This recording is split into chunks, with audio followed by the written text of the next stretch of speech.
Boa tarde, estamos aqui com o professor Humberto, aqui da Faculdade Faro, ele que é formado em informática e também é técnico em edificações e também projetista. O tema do nosso assunto é o engenheiro civil da atualidade. Estamos com algumas perguntas aqui para ele. Ele vai estar tirando algumas dúvidas da gente a respeito de CAD e BIM. Com as tecnologias evoluindo, professor, o engenheiro está cada vez mais se adaptando a elas. O engenheiro cada vez mais está se utilizando de ferramentas para o seu trabalho. Uma dessas ferramentas que está ficando cada dia mais popular são as ferramentas que utilizam os conceitos de CAD e BIM. Professor, o que são esses conceitos CAD e BIM e qual a diferença entre eles, do seu ponto de vista? Certo. Você falou de forma acertada, né? Na verdade, as expressões CAD e BIM são realmente conceitos, não são ferramentas. Então, a tecnologia ela está cada vez mais inserida em todas as profissões e muito mesmo nas engenharias, arquitetura e áreas afins.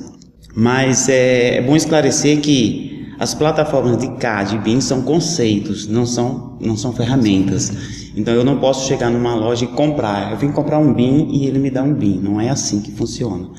Então, se você desenvolver o acrônimo CAD e o acrônimo BIM, ele por si só se explica, né? Então nós temos que CAD é Computer Aided Design, ou seja, são ferramentas de design auxiliado por computador. Então você tem N ferramentas de CAD e cada uma delas se presta ao design, ou seja, desenhar, projetar em si. Já o BIM é uma plataforma de modelagem de informação. Então eu tenho que BIM é Building Information Modeling. Então você tem que uma ferramenta de modelagem da informação. A diferença essencial entre elas é que o CAD é para design, é para o processo criativo, e as ferramentas de BIM são para gerenciamento dos dados relativos à construção, né? Então essa é a diferença essencial entre elas. O senhor, quando precisa, utiliza software de CAD ou BIM, ou utiliza desenho feitos à mão?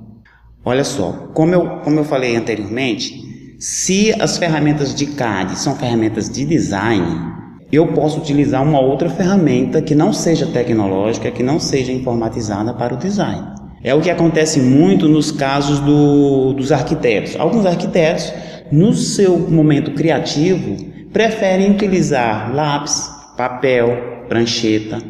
Então, essas ferramentas manuais não estão totalmente descartadas. Elas podem ainda ser utilizadas. Depende do profissional que está no processo criativo. Então, pode ser que profissionalmente e em um ambiente de produtividade seja mais adequado você utilizar uma ferramenta computacional hoje em dia, né? Porque essas ferramentas elas me dão mais produtividade, elas me dão mais volume de trabalho produzido. Agora, não podemos descartar a possibilidade de, num momento criativo, num momento de desenvolvimento das ideias, você utilizar uma prancheta, se você se sentir mais confortável, tá? Então, no momento criativo, eu não posso hoje dizer que uma ferramenta informatizada não seja altamente indicada, tá certo? Mas no momento criativo, você pode se sentir como profissional mais confortável em fazer o seu trabalho, o seu projeto à mão e depois transportar para uma plataforma BIM ou para uma plataforma CAD. Sim.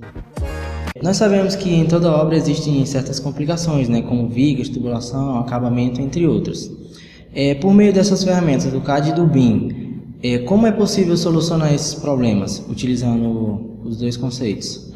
Aí sim, aí a gente vai visualizar uma necessidade bem marcante no caso das plataformas BIM, das ferramentas computacionais que utilizam BIM. Por quê? Digamos assim, o número de erros possíveis de acontecer são maiores quando você trabalha com as plataformas de CAD isoladamente e são menores quando você utiliza as plataformas de BIM. Por quê? No momento da execução e dos cruzamentos de informação com as ferramentas BIM, aí você visualiza em tempo de projeto, não em tempo de execução, em tempo de projeto você identifica os erros. Consequentemente, lá na hora da execução da obra, você vai ter uma quantidade de erros menores.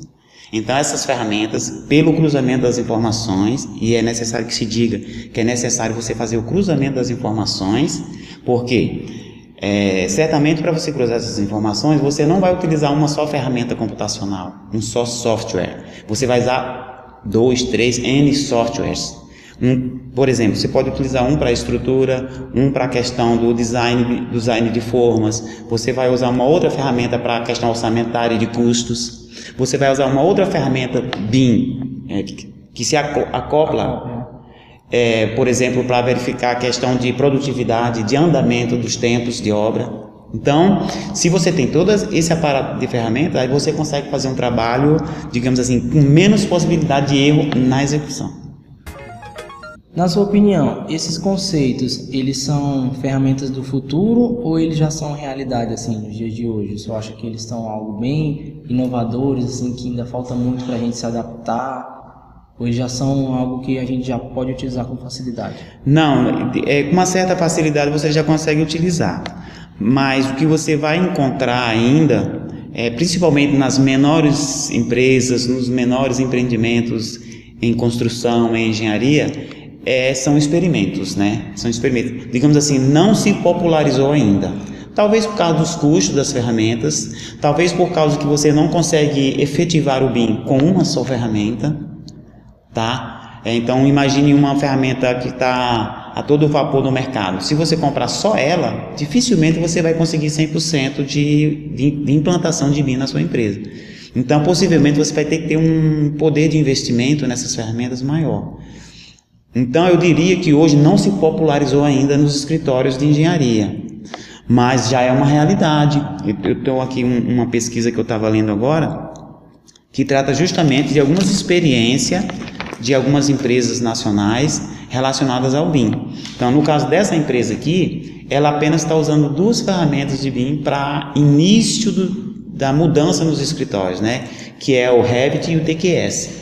O TQS é uma ferramenta direcionada para o design de estruturas, ela funciona só para a estrutura, ela faz toda a parte analítica na parte de estruturas, e já o Revit é uma ferramenta de design.